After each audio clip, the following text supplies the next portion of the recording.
Nós então vamos ler os versículos da Palavra de Deus para a meditação da Palavra do Senhor, versículos e o capítulo 11 do capítulo 11 de São João, capítulo 11 de São João, versículo 50.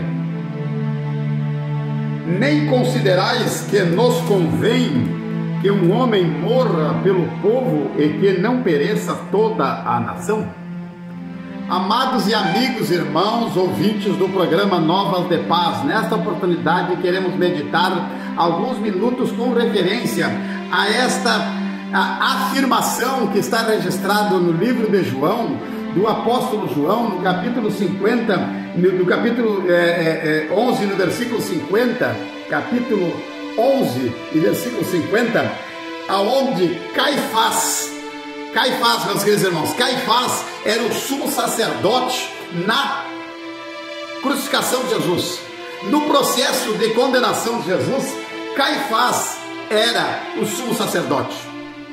Meus queridos irmãos, existia uma força muito grande política dentro do Sinédrio, que é o órgão legislativo e judiciário com poderes absolutos dentro da sociedade judaica na época de Jesus, no período da vida de Jesus, porque quem comandava Israel, a província da Palestina, era o Império Romano, mas delegavam poderes à estrutura administrativa, que nesse caso era Herodes, o representante na Judéia, e Pilatos era o prefeito de Jerusalém, era o governador de Jerusalém, e Caifás era o sumo sacerdote. E o sumo sacerdote era a autoridade que estava no ápice do poder, no sentido do comando do povo de Israel, no que se refere ao quesito religiosidade, porque o povo de Israel sempre teve a sua força baseada na sua religiosidade e em especial no templo. O centro de adoração era o templo, e esse templo, meus queridos irmãos, que estava vigente nesta época e estruturado, foi construído, reestruturado e construído pelo rei Herodes. E daí, meus queridos irmãos, Caifás era o sumo sacerdote. Bom, existia uma força muito grande dentro da sociedade judaica no que se refere a Anás e Caifás. Quem era Anás e quem era Caifás?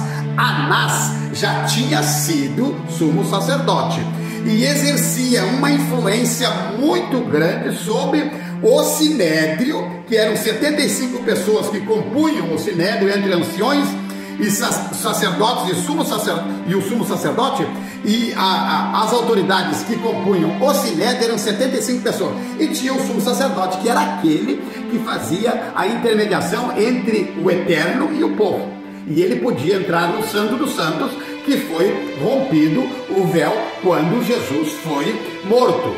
Ao morrer Jesus, o templo, no templo da adoração estava o véu, que era uma imensidão de grande, né? Não vamos entrar em detalhes aqui para não roubarmos o tempo, mas, meus queridos irmãos, o templo não é poderosamente centro de adoração. Mas, irmãos queridos, o que nós queremos dizer é o seguinte: Jesus já estava sendo perseguido por o Sinédrio, e em especial o centro da conspiração contra Jesus estava em Anás e Caifás. Anás não era mais sacerdote, mas era sogro de Caifás, porque na negociação política dentro da estrutura social do judaísmo houve um acordo e uma necessidade desta família, que era a família tradicional comandante do Sinédrio, aproximadamente mais de 20 anos comandado, porque só Caifás comandou aproximadamente 18 anos. Anás ofereceu a sua filha em matrimônio a Caifás, e obviamente que permaneceram os dois. Tanto que depois de Jesus ser preso, ser levado ao Sinédrio, primeiro ele foi a Caifás, Primeiro levaram Jesus a Caifás para Anás, para depois ser levado a Caifás, porque quem dava a última palavra era Caifás, mas precisava ter a visão do Anás. Por quê? Porque eram pessoas muito influentes, e Anás era o sacerdote, não sendo sumo sacerdote, mas era sacerdote e membro do Sinédrio. Ele tinha um poder de domínio muito grande, porque ele manipulava as finanças do templo, e ele manipulava todo o poder da estrutura organizacional. E Caifás era o sumo sacerdote, genro do Caifás, do Anás, genro do Anás, seguia ali a mesma estrutura política organizacional.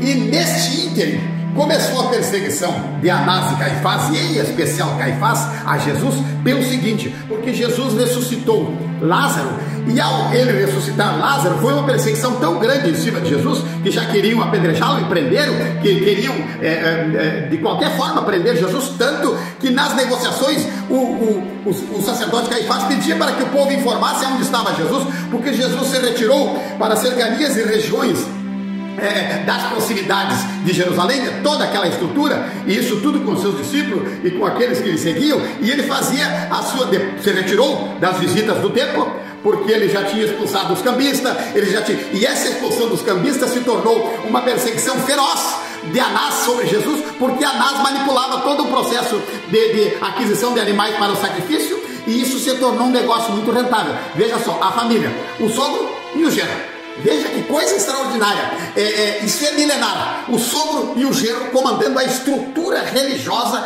de uma instituição poderosíssima, que era o Sinédrio Judaico. E o Sinédrio Judaico tinha poder de decisão, obviamente que tinha poder de decisão, de que os condenados e as pessoas que fossem acusadas de erro da legislação da Torá, e erro da forma da adoração a Deus, eles tinham a condenação à morte. Bom, eu estou trabalhando com as duas figuras, Anás e Caifás, mas nisso entra Herodes e entra Pilatos. Entra Herodes e Pilatos em toda essa sequência, porque Herodes era o rei e Pilatos era o que tinha a palavra final perante Roma, mas com o beneplácito de Herodes. Porque quem respondia para Roma era Herodes. Mas, irmãos queridos, isso é coisa muito séria. Veja só, a perseguição surgiu pelo seguinte: porque Anás e Caifás tinham medo da liderança de Jesus, porque estava fortemente em uma influência muito grande na sociedade judaica, e eles tinham medo de perder o poder. E daí Anás, meus queridos irmãos, ficou tão revoltado, porque Anás e Caifás eram saduceus. Isso é uma coisa que os irmãos têm que entender. A revolta de Anás e Caifás por Jesus ter ressuscitado Lázaro se transformou numa blasfêmia, porque os saduceus não criam na ressurreição, enquanto que os fariseus, que também eram parte influentíssima dentro do Sinédrio, os fariseus, de toda a estrutura farisaica, que era uma seita poderosíssima também dentro do Sinédrio, mas os fariseus não se importavam e não tinham essa definição tão tácita quanto a ressurreição. E a ressurreição de Lázaro foi a violência do momento para que Caifás e Anás achassem uma forma de condenar Jesus, porque eles precisavam matar Jesus. Quando mandaram Jesus para Pilatos, Pilatos apresentou Barrabás, meus queridos irmãos, para ser crucificado, porque Pilatos, já tendo tido contato com Jesus e sendo informado por sua esposa Cláudia Prócula que não se envolvesse na causa desse justo, Pilatos estava desesperado, porque Pilatos não achou culpa em Jesus, e ele mandou Jesus para Herodes. Herodes mandou açoitá-lo e não quis condenar também. Mas a estrutura religiosa macabra e terrível, embora o plano de Deus deveria se cumprir na crucificação de Jesus, porque estava previsto, Jesus tinha que morrer para salvar a humanidade, a associação macabra de uma família, de uma dinastia que era sob a égide de Anás e Caifás, eles acharam uma forma, sublevando o povo para condenar o justo eterno Jesus Cristo o Salvador. Eles poderiam ter, logicamente, que salvo, mas, queridos irmãos, não poderia, porque o plano de Deus é soberano e Jesus teria que ser crucificado. Mas tiveram destino cruéis. Anás e Caifás foram terrivelmente açoitados ao longo da sua existência, até que se cumprisse os desígnios da palavra do Eterno, porque importa que o Filho do Homem vá, como está previsto nas Escrituras, mas ai daquele que o fez. Assim como Anás e Caifás encontraram na fraqueza de Judas um dos seus discípulos para o traí-lo, e na noite terrível do Getsemane, Judas entregou Jesus para os sacerdotes, para os soldados, entregou para os sacerdotes, porque eles tinham que conciliar no conselho, porque mesmo com todas as agruras do povo de Jerusalém, da estrutura do sinédrio, da covardia da liderança de Anás e Caifás, que eram homens corruptos, eles e homens ansiosos pelo poder, Anás não aceitava de forma nenhuma um outro rei, porque se o outro rei viesse, eles perderiam a nação. Por isso, Caifás, sendo sumo sacerdote, profetizou, para encerrar, profetizou: não vos falei, e isto ele falou lá no conselho, logo depois da ressurreição de Lázaro. Logo depois da ressurreição de Lázaro, eles entraram em conselho para tomar providência, para assassinar o mestre, porque eles precisavam eliminar a liderança que estava surgindo, que era Jesus Cristo, o eterno Nazareno. Mas, queridos irmãos, cumpriu-se os desígnios do eterno, mas a crueldade e a forma com que Anás e Caifás sofreram as consequências desta terrível armação macabra do sinédrio contra o eterno Salvador Jesus Cristo. Morreu, mas ressuscitou, e ele ressuscitou Lázaro e causou o seu desterro. E no sinédrio, Anás foi que levantou para cobrar de Jesus resposta se ele era realmente o Messias.